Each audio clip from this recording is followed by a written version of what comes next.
And now, go to the garden for a moment. Father, let this cup pass from me. Let this cup pass from me. Drops of blood. His beauty. Let this cup pass from me. These preachers, they say, oh, Jesus didn't want to go to that Roman cross. That's a lie.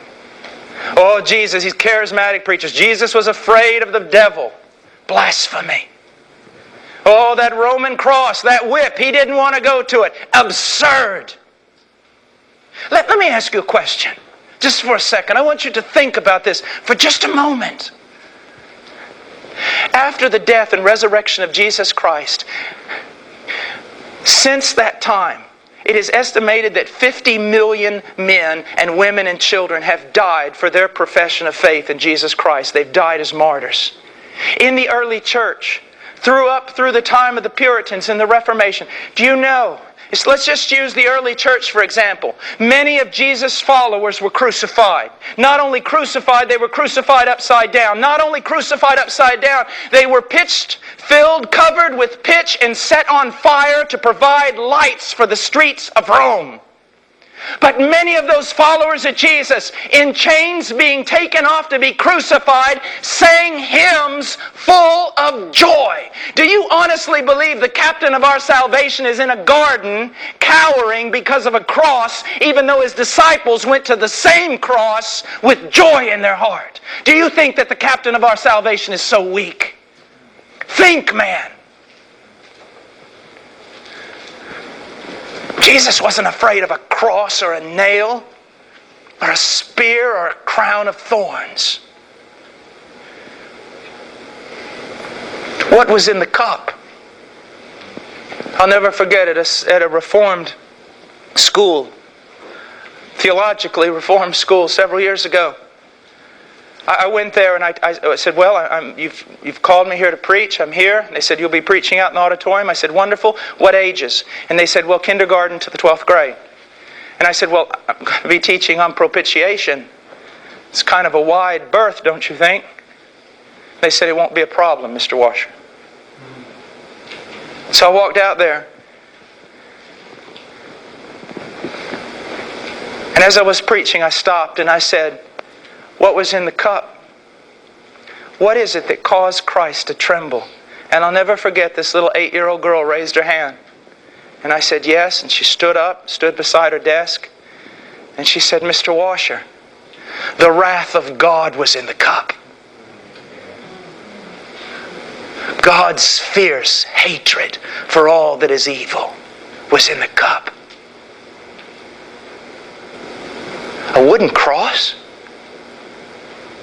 All men are under the fierce, just wrath of God because of their vile wickedness. Someone had to drink down that wrath. Jesus Christ on that tree bore the guilt of His people and stood in their law place. Then all the holy, just hatred, wrath, judgment, and justice of God like blinding white light came crushing down on the head of His only begotten Son. Have you never read, and it pleased the Lord, Yahweh, to crush Him, to grind Him to powder?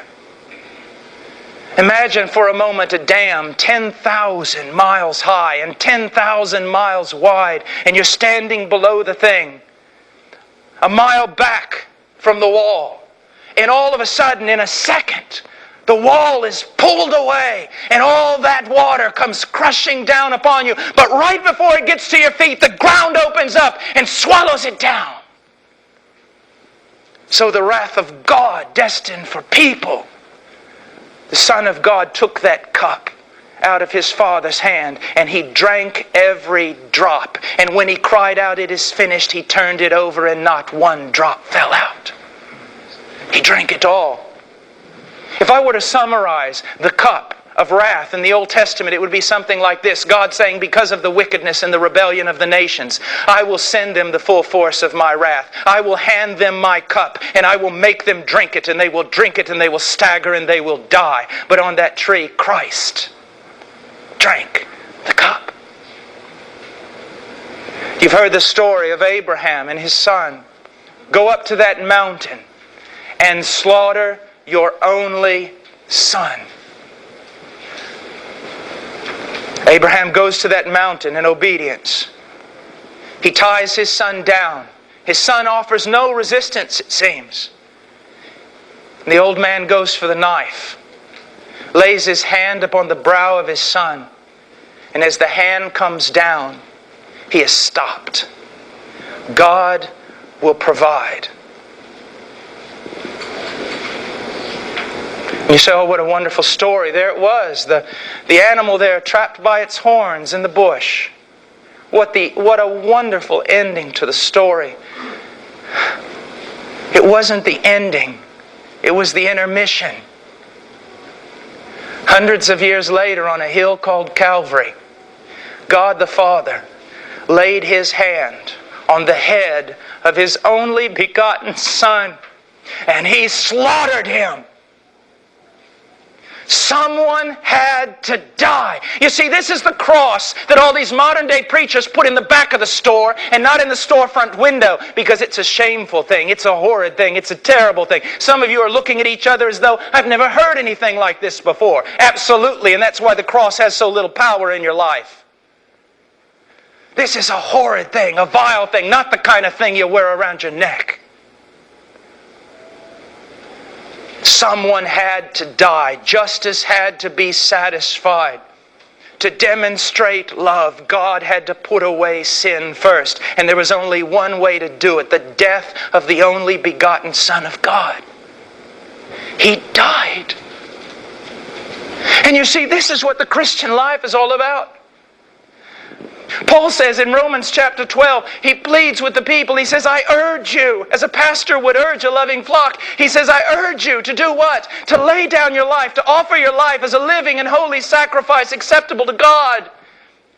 But Paul gives the motivation. He says to lay down your life based upon the mercies of God. And what is he talking about? The thing that ought to motivate you to lay down your life for Christ are the mercies of God.